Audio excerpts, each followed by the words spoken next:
കണ്ണൂർ മുൻ ADM നവീൻ ബാബുവിൻ്റേത് തൂങ്ങി മരണം തന്നെയാണെന്ന് പോസ്റ്റ്മോർട്ടം റിപ്പോർട്ട്. ശരീരത്തിൽ മറ്റു മുറിവുകൾ ഇല്ലെന്നും അവയവങ്ങൾക്ക് പരിക്കുകളില്ലെന്നും പോസ്റ്റ്മോർട്ടം റിപ്പോർട്ടിൽ പറയുന്നുണ്ട്. വിവരങ്ങളുമായി സുജു ടി ബാബു ചേരുകയാണ്. സുജു ടി ബാബു, ഇപ്പോൾ ഈ പോസ്റ്റ്മോർട്ടം റിപ്പോർട്ട് പുറത്തു വന്നിട്ടുണ്ടല്ലോ, അതിൽ പറയുന്നത് ഇത് വ്യക്തമായി തന്നെ ഒരു ആത്മഹത്യയാണ്. അതിലേക്ക് അത് വ്യക്തമായി ബോധ്യപ്പെടുന്നുണ്ട് പോസ്റ്റ്മോർട്ടം റിപ്പോർട്ടിൽ എന്നാണോ?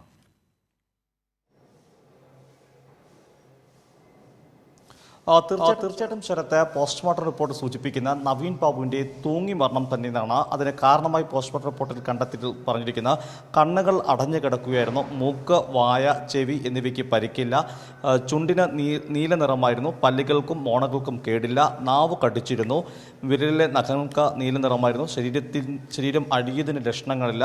അതായത് ഈ മരണം സംഭവിക്കുമ്പോൾ അദ്ദേഹത്തിൻ്റെ തൂങ്ങി മരണം സംഭവിച്ച കാരണം ഒരുപക്ഷെ മണിക്കൂറുകൾക്ക് മുമ്പോ അല്ലെങ്കിൽ മുമ്പായിരുന്നെങ്കിൽ ഒരു ശരീരം അഴുകിയ നിലയിലെത്തുമായിരുന്നു. വയറ് ശൂന്യമായിരുന്നു, മൂത്രാശയവും ശൂന്യമായിരുന്നു. അങ്ങനെ ഇത്തരം കണ്ടെത്തലുകളാണ് ഈ പോസ്റ്റ്മോർട്ടം റിപ്പോർട്ടിൽ പറയുന്ന. അതിൽ 30 സെൻറ്റിമീറ്റർ നീളമുള്ള സ്വതന്ത്ര ഭാഗമുണ്ടായിരുന്നു. കഴുത്തിനു ചുറ്റുമുള്ള കയറിൻ്റെ ഭാഗത്തിന് 22 സെൻറ്റിമീറ്റർ നീളം. പേശികൾക്ക് പരിക്കില്ല, പ്രധാന രക്തക്കുഴലുകൾക്ക് പരിക്കില്ല.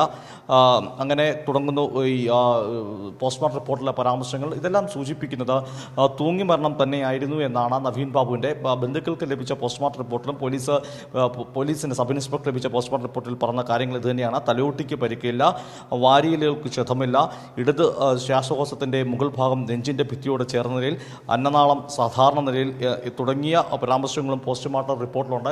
കഴിഞ്ഞ ദിവസം സർക്കാർ കോടതിയെ അറിയിച്ച കാര്യങ്ങളും കൃത്യമായ അന്വേഷണം പുരോഗമിക്കുന്നുണ്ടെന്ന് തന്നെയാണ്. അതിനാൽ തന്നെ CBI അന്വേഷണം വേണ്ട എന്ന നിലപാടാണ്. എന്നാൽ കുടുംബത്തിൻ്റെ ഭാഗത്തുനിന്ന് ഈ കാര്യത്തിൽ ഇൻക്വസ്റ്റ് നടപടികൾ അവരെത്തുന്നതിന് മുമ്പേ പൂർത്തീകരിച്ചു എന്ന ആക്ഷേപവും ഉണ്ട്.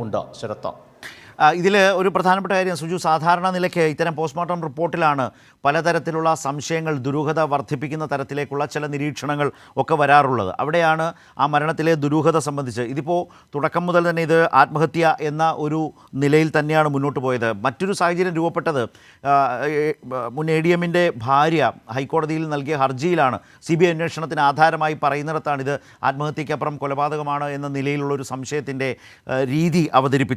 അവതരിപ്പിച്ചത്, അല്ലെങ്കിൽ അങ്ങനെ ആരോപിച്ചത്, പറഞ്ഞു വെച്ചത്. അവിടെയാണ് പോസ്റ്റ്മോർട്ടം റിപ്പോർട്ട് വളരെ പ്രധാനമാകുന്നത്. ആ പോസ്റ്റ്മോർട്ടം റിപ്പോർട്ടിൽ വളരെ വ്യക്തമായി തന്നെ ഇതൊരു തൂങ്ങി മരണമാണ് എന്ന് കണ്ടെത്തുന്നു. ഏതെങ്കിലും തരത്തിലുള്ള ദുരൂഹതയ്ക്ക് ഇടയില്ലാത്ത വിധം എന്തുകൊണ്ട് ഈ മരണം ഒരു ആത്മഹത്യയാകുന്നു എന്ന നിലയിലുള്ള വളരെ പ്രധാനപ്പെട്ട അത്തരം കേസുകളിൽ എങ്ങനെയാണ് ഒരു പോസ്റ്റ്മോർട്ടം റിപ്പോർട്ട് വരുന്നത്, ആ നിലയിൽ തന്നെ ഉള്ള കണ്ടെത്തലുകളാണ് പൂർണ്ണമായും ഇതിലുള്ളത് എന്നാണോ ഫോറൻസിക് സർജന്മാർ പറയുന്നത് ഈ റിപ്പോർട്ട് കാണുമ്പോൾ? തീർച്ചയായിട്ടും ശരത്ത്, അങ്ങനെ തന്നെ നമുക്ക് അനുമാനിക്കാൻ. കാരണം സാധാരണഗതിയിൽ ഒരാളെ ബലം പ്രയോഗിച്ചോ ഒരു തൂങ്ങി മരണവും ഒരു പക്ഷേ ബലം പ്രയോഗിച്ചും വേണമെങ്കിൽ നടത്താവുന്നതാണ്. അത്തരത്തിലേക്ക് ഒരു ഘട്ടത്തിലേക്ക് കിടക്കുകയാണെങ്കിൽ ശരീരത്തിൽ മുറിവുകൾ അല്ലെങ്കിൽ പരിക്കുകൾ ഉണ്ടാകേണ്ടതാണ്. ഇപ്പം ഈ പോസ്റ്റ്മോർട്ടം റിപ്പോർട്ടിൽ പറഞ്ഞ പേശികൾക്ക് പരിക്കില്ല, പ്രധാന രക്തക്കുഴലുകൾക്ക് പരിക്കില്ല, കശേരുകൾക്ക് പരിക്കില്ല, ശരീരത്തിൽ മറ്റു മുറിവുകളില്ല, തലയോട്ടിക്ക് പരിക്കില്ല, വാരിയലുകൾക്ക് ക്ഷതമില്ല, ഇടത് ശ്വാസകോശത്തിൻ്റെ ഭാഗം മുകൾ ഭാഗം നെഞ്ചിനോട് ഭിത്തിയോട് ചേർന്ന്.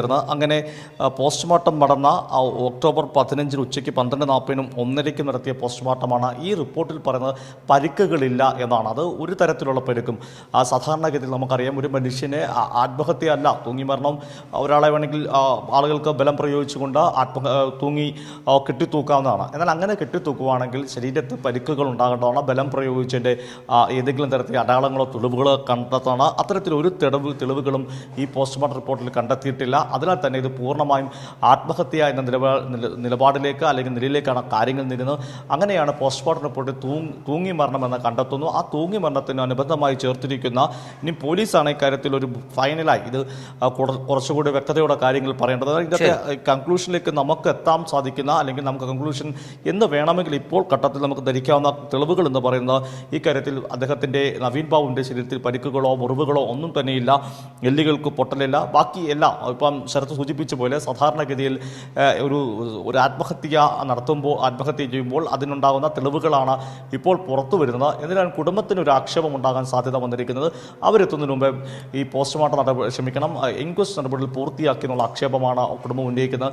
എന്തായാലും ഈ കാര്യത്തിൽ കോടതിയെ കുടുംബം സമീപിച്ചിട്ടുണ്ട്. കോടതിയിൽ തന്നെ സർക്കാരും പോലീസും കൃത്യമായ നിലപാട് പറയുകയും ചെയ്തിട്ടുണ്ട്. ശരത്ത, ശരി, സുജുവാണ് വിശദാംശങ്ങൾ ഇതുമായി ബന്ധപ്പെട്ട് ഇപ്പോൾ നൽകിയത്. വളരെ പ്രധാനപ്പെട്ട വിവരങ്ങൾ തന്നെയാണ്. കാരണം ഇതുമായി ബന്ധപ്പെട്ട് പല വിവാദങ്ങളും ഒക്കെ നിൽക്കുന്ന സാഹചര്യം, ഹൈക്കോടതിക്ക് മുമ്പാകെ നവീൻ ബാബുവിൻ്റെ ഭാര്യ നൽകിയ ഹർജി നിലനിൽക്കുന്ന സാഹചര്യം, CBI അന്വേഷണം എന്ന ആവശ്യം നിൽക്കുന്ന സാഹചര്യം, അതിൽ അന്വേഷണം വളരെ വ്യക്തമായി തന്നെ കൃത്യമായ ദിശയിൽ മുന്നോട്ട് പോകുന്നുണ്ട് എന്നാണ് പോലീസിൻ്റെ ഹൈക്കോടതിയിൽ കൊടുത്തിട്ടുള്ള ഇതുമായി ബന്ധപ്പെട്ട വിശദീകരണം. അവിടെയാണ് പോസ്റ്റ്മോർട്ടം റിപ്പോർട്ടുമായി ബന്ധപ്പെട്ട പൂർണ്ണ വിവരങ്ങൾ രേഖകൾ സഹിതം പുറത്തു വന്ന സാഹചര്യം. അത് വളരെ പ്രസക്തമാണ്.